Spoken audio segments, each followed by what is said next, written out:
बिस्मिल्लाहिर्रहमानिर्रहीम। रब्बिश इश्रह ली सदरी व यस्सिर ली अमरी वहलुल उक़दतम मिन लिसानी यफ़क़हू क़ौली।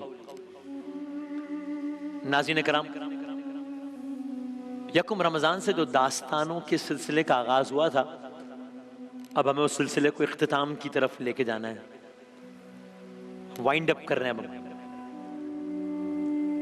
हमने दाऊद अलैहिस्सलाम की दास्तान, सुलेमान अलैहिस्सलाम की दास्तान, किस आलम में इस दुनिया से गए शुरू से आखिर तक, जनाब मरियम सलामुल्लाह अलैहा, फिर जनाब ज़करिया अलैहिस्सलाम, फिर ज़करिया अलैहिस्सलाम ने एक औलाद याह्या अलैहिस्सलाम, आज दास्ताने याह्या अलैहिस्सलाम। और चूंकि अब वक्त कम है, दिन भी कम रह गए हैं, तो अब इसको इख्तिताम तक पहुंचाना है। तो आज इंशाल्लाह आज इख्तिताम तक देखें क्या होता है, कोशिश करेंगे इख्तिताम तक पहुंचाने। तो जैसा मैंने कहा, इस दास्तान में हमने आपसे याह्या अलैहिस्सलाम का भी तज़किरा किया था कि किस तरीके से उन्होंने, जनाब ज़करिया अलैहिस्सलाम ने जनाब मरियम सलामुल्लाह अलैहा को देखा था इबादत गाह में, दुआ की थी औलाद की, अल्लाह ताला ने याह्या अलैहिस्सलाम अता फरमाया। और क्या खूब अंदाज से कुरान करीम ने इस वाक़े को बयान किया था, आयात पर आयात है याह्या अलैहिस्सलाम की सिफात बताते हुए। यानी एक आयत का मफ़हूम यह था कि हमने आपको याह्या अता कर दिया और इससे पहले किसी का यह नाम नहीं रखा गया, ये कुरान में आया। और फिर याह्या अलैहिस्सलाम की मैं कुछ और उनकी शान में जो कुछ आयत हैं आपकी खिदमत में अर्ज करूं। सूरह मरियम में फरमाया, ए याह्या, किताब इलाही को मजबूती से थाम लीजिए और हमने उन्हें बचपन में ही हुक्म से नवाजा। कुरान करीम कह रहा है याह्या अलैहिस्सलाम से मुताल्लिक। फिर एक और आया, और अपनी तरफ से हमने याह्या को नरम दिली और पाकीज़गी अता की, बड़ा परहेजगार था। कुरान करीम उनकी पाकीज़गी की बात कर रहा है, कुरान करीम उनकी परहेजगारी की गवाही दे रहा है। वो अपने वालिदैन का हक शनास था, वो जब्बार ना था, वो नाफरमान ना था। और कमाल एक और आया, सुनिए, सलाम उस पर जिस रोज के याह्या पैदा हुए, जिस दिन के वो दुनिया से गए, जिस दिन के वो दुनिया से गए। आज की दास्तान इस पर है, जिस दिन के वो दुनिया से गए, जिस दिन पर सलाम भेजा गया कुरान में, और जिस दिन वो जिंदा करके उठाए जाएंगे। आइए, ये है वो थी दास्ताने विलादत हजरत याह्या, जब जनाब ज़करिया ने मांगा। आज है दास्ताने शहादत हजरत याह्या। मुख्तलिफ अक़वाल हैं इसमें, जो मफहूम तब्दील नहीं करते दास्तान का, हम जो कौल मारूफ है उसके मुताबिक अर्ज करते हैं। उस वक्त का बादशाह था, उस वक्त के बादशाह ने एक गुनाह किया। किस नौयत का गुनाह था? ये बड़ी बड़ी कर्मनाक दास्तान है। मैंने 2-3 दिन पहले अर्ज भी किया था कि हम आपकी खिदमत में अर्ज करेंगे दास्तान, जो बड़ी दिल हिला देने वाली है। तो उस वक्त के बादशाह ने गुनाह किया। गुनाह ये किया कि उसने अपनी भाई की ज़ौजा को, कौल मारूफ के मुताबिक कुछ जगहों पर यह आया कि, तो अपनी भाई की ज़ौजा को उसने नाजायज अपने पास रखा हुआ था, एलानिया, एक इल्लीगल रिलेशनशिप में। अब आप वक्त के नबी थे, वो वक्त का बादशाह था। तो याह्या अलैहिस्सलाम ने उसे टोका, तू हुक्मरान है, तू ये हरकत करेगा तो अवाम क्या करेंगे? तौबा करो, शर्म करो। जवाब तो उसके पास कोई नहीं था, जानता था मैं मुजरिम हूं। बस एक नबी का, जिसका अवाम में भी बड़ा असर रसूख था, याह्या अलैहिस्सलाम बड़ी डीप पेनिट्रेशन थी अवाम में, तो एक नबी का जिसका अवाम में भी असर रसूख था, उसका किसी बादशाह के अमल को हराम करार देना बादशाह की बड़ी बदनामी का बायस था। तो उसे ये अच्छा नहीं लगा, लेकिन वो याह्या अलैहिस्सलाम की नेक नामी की वजह से डरता भी था, उनसे खाइफ भी था। आप बहुत नेक थे याह्या, जिसकी परहेजगारी की गवाही कुरान दे, मैं क्या कहूं उसके आगे। आप बहुत नेक थे, बहुत आलिम थे, बहुत सादा जिंदगी गुजारते थे। लोग आपके पास आते थे, हजारों का मजमा होता था, आपकी बात का असर लेता था। सो बादशाह भी अवाम से डरता था कि अगर इनके खिलाफ कुछ किया तो शदीद रद्द-ए-अमल ना आ जाए।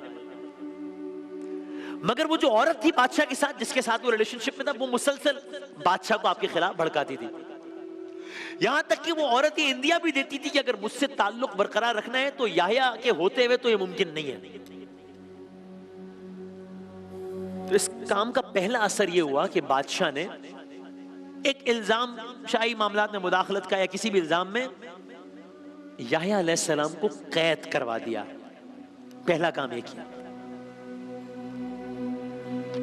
अब आप समझ लीजिए, यहां से दास्तान का असल आगाज हो रहा है। एक रोज बादशाह सलामत का दरबार लगा हुआ है, वजीर बैठे हैं, मुशीर बैठे, महफिल लगी हुई है, महफिल उरूज पे। ये बादशाह की तख्त नशीनी का या सालगिरह का जश्न था, यानी कोई इंपॉर्टेंट इवेंट था। अब मैं जरा मुताद अल्फाज इस्तेमाल करूंगा। इस महफिल के दौरान वो जो औरत थी जो बादशाह के साथ जिसका ताल्लुक था, जो उसकी भाई की बीवी भी थी, उसकी जो बेटी थी, यानी एक एतबार से भाई की बेटी भी नहीं, उसकी बेटी ने, यानी बादशाह की भाई की बेटी ने रक्स किया। और अब मैं क्या कहूं कि महफिल शराब और शबाब के ऐसे मकाम पर पहुंच गई जहां बादशाह भी हवास खो बैठा, और भरे दरबार में बदहवास बादशाह उस रक्कासा से कहता है, मांग तुझे क्या चाहिए, आज तू जो कहेगी तुझे दिया जाएगा। बादशाहों की किस होते हैं ना, बोलो क्या चाहिए, जो मांगेगी हम देंगे। सारे दरबारी मुतवज्जो हो गए, देखते हैं अब ये क्या मांगेगी, दौलत मांगे, कितनी दौलत मांगेगी, सब देख रहे हैं। मगर उसने खुद से कुछ मांगा नहीं बादशाह से। क्यों? बादशाह कह रहे हैं इससे अपॉर्चुनिटी क्या होगी भाई, बादशाह कह रहे हैं मांगो, मांगा नहीं। एक काम किया, क्या काम किया? कहा बादशाह ये बड़ी अहम बात है जो तू कह रहा है, तू कह रहा है जो मांगना है मांग लो, मैं इस बात पर अपनी माँ से मशवरा करूंगी। यानी माँ कौन हुई? वही औरत जिसके साथ बादशाह रहता था। दरबारी देख रहे हैं, बादशाह भी देख रहा है। रक्कासा अपनी माँ के पास गई, बादशाह के दरबार में हो रहा है वाक़या, दोनों में कलाम हुआ, माँ बेटी में। माँ ने बच्ची से कुछ कहा, बच्ची ने कुछ सुना, दरबारी भी देख रहे हैं, बच्ची ने वही बात आगे बढ़ा दी। माँ ने बच्ची से क्या कहा, क्या मांगा? अर्ज करते हैं दौलत, कितनी दौलत? नहीं नहीं। इख्तिदार? नहीं नहीं। क्या मांगा? मैं अर्ज करूं आपकी खिदमत में क्या मांगा? उस बदबख्त ने याह्या अलैहिस्सलाम का सर मांग लिया। अल्लाह अकबर। अब दरबार में अजब कैफियत है, याह्या का सर मांग लिया एक रकासा ने। मैं एक लम्हे को रुक के कहूंगा, आप इस जमाने की बदबख्ती देख रहे हैं कि रकासा के कहने पे याह्या जैसे नबी के साथ ये मामला हो रहा है अलैहिस्सलाम। दरबार में अजब कैफियत हो गया, ये क्या हो गया? चूंकि बहरहाल बादशाह, यानी उसका मामला याह्या अलैहिस्सलाम के टोकने के बाद खराब हो गया था, लेकिन बिल्कुल वो एक्सट्रीम वाला मामला नहीं था। वो याह्या को अल्लाह का नबी भी मानता था। अब सब हैरान है कि अब क्या होगा। सब जानते हैं बादशाह इस औरत पर फिदा है, सबने देखा है कि बादशाह ने इस औरत की बेटी का, गोया भाई की बेटी का रक्स देखा है। सब जानते हैं कि बादशाह ने भरे दरबार में कह दिया है जो मांगना है मांगो। सबने देखा है कि उस लड़की ने कह दिया याह्या का सर चाहिए अलैहिस्सलाम का। क्या करेगा बादशाह? बादशाह ने चाहते ना चाहते पहरेदारों को एक हुक्म जारी किया। क्या? जाओ याह्या नबी को कत्ल करके उनका सर थाल में रखकर दरबार में लड़की को पेश कर दो। तो ये वो मौका था, पाबंद सलासिल थे याह्या अलैहिस्सलाम। पहरादार बढ़े याह्या अलैहिस्सलाम की तरफ। अल्लाह का नबी जिसका नाम कुरान में आया, जिसके बारे में कहा गया कि ये नाम हम नहीं रखा पहले किसी का, जिसके बारे में आया सलाम उस दिन पर जब वो दुनिया में आया, जिसके बारे में आया सलाम उस दिन पर जब वो दुनिया से जा रहा है, उस अल्लाह के नबी के साथ ये हो रहा है कि एक बदबख्त बादशाह, बदमस्त बादशाह शराब के आलम में ये हुक्म दे रहा है रक्कासा के कहने पर अपने पहरेदारों को, जाओ सर ले आओ। पहरेदार बढ़े, याह्या अलैहिस्सलाम की तरफ बढ़े। बस मैं किस्सा मुख्तसर करूं जो कि दास्तान बड़ी तकलीफ दे। याह्या अलैहिस्सलाम को जिस भी आलम में उन्होंने अपने तौर पर उन्हें लिटाया, ज़िबह किया याह्या अलैहिस्सलाम को।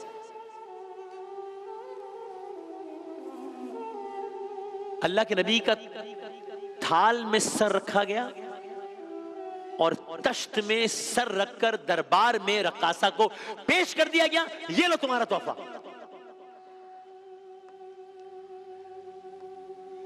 और यूं अल्लाह का ये सालेह बंदा, अल्लाह का ये नेक बंदा याह्या अलैहिस्सलाम इस मजलूमियत के आलम में इस दुनिया से गए। दास्ताने याह्या अलैहिस्सलाम भी अपने इख्तिताम को पहुंची। जाते हैं तो सुनिए, हजरत इमाम हुसैन ने ये सफर करबला, वाक़े करबला के दौरान बार बार याह्या अलैहिस्सलाम को याद किया। पता नहीं शायद इस वजह से भी कि एक मुमासलत भी तो है ना, उनका भी सर कलम किया गया था, उनका भी सर तश्त में रखकर यजीद के दरबार में पेश किया गया था। और बस इमाम हुसैन का एक जुमला है, मैं उसी पर दास्तान याह्या अलैहिस्सलाम का इख्तिताम करता हूँ। फरमाया, मफहूम फरमाया, इस दुनिया की बेवकती के लिए, हाय हाय, इस दुनिया की बेवकती के लिए इतना ही काफी है कि याह्या जैसे नबी का सर एक रक्कासा के कहने पर कलम किया गया। एक और दास्तान को हम वाइंड अप करने की तरफ बढ़ेंगे, उससे पहले आप देख लीजिए, ये मंजर है याह्या अलैहिस्सलाम की कब्र मुबारक का। कौले मारूफ के मुताबिक ये दमिश्क में, शाम में, ये है, ये जो आपको नजर आ रहा है स्ट्रक्चर, ये ज्यादा क्लियर पिक्चर है, अगर इसको करीब से भी दिखा सके व्यूअर्स को, तो यहां हजरत याह्या अलैहिस्सलाम का मजार है कौले मारूफ के मुताबिक।